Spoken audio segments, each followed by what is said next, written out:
Hello friends, welcome back to my vlog. गिबियावनो आंनि vlogaव नोंथांमोनखौ बयखौबो बरायबाय।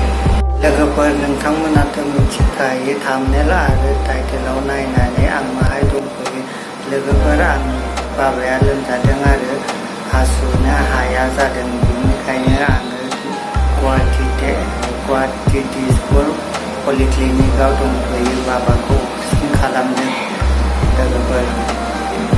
हेलो लोगोफोर, दायो जों बाबाखौ लाबोबाय अपारेसन खालामखांनानै, ओमफ्राय अपारेसन खालामनानै मैया वार्डआव दिनबाय, हरसे दिनै लाबोबाय आरो दा दसे दायो आं बाबाखौ देखायनाय आयाबो खिन्थावनानै नेनानै दङ।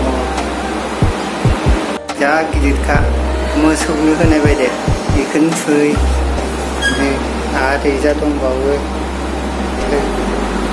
गंनै दंबावो गिदिर गिदिरथार 300 ml बाबाया उन्दुनानै दं। मिन्थियाखैनो बियो अपारेसन खालामनायखौनो, आरो बेयाव मोनसे दं नै नाय दै दारा आरो बाथरुम नै जाहैबाय दाउ। बाथरुमाथ' साफा दिन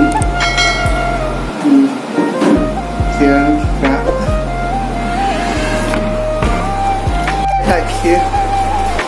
दिनैजों साननै जासिगोन, मैया बानायबाय नालाय अपारेसनखौ, ओमफ्राय गाबोन रिलिज होगोन ना होआ डिसार्ज खालामबा थांसिगोन गाबोन। ज' लोगोफोर आंनि ब्लगखौ नायनानै माबायदि मोनखो, गोदान आंनि चेनेलाव फैदोंबा लोगोफोर साबस्क्राइब खालामनानै गालांदो। 1K साबस्क्राइब कमप्लिट खालामना दोन लोगोफोर, थाबैनो।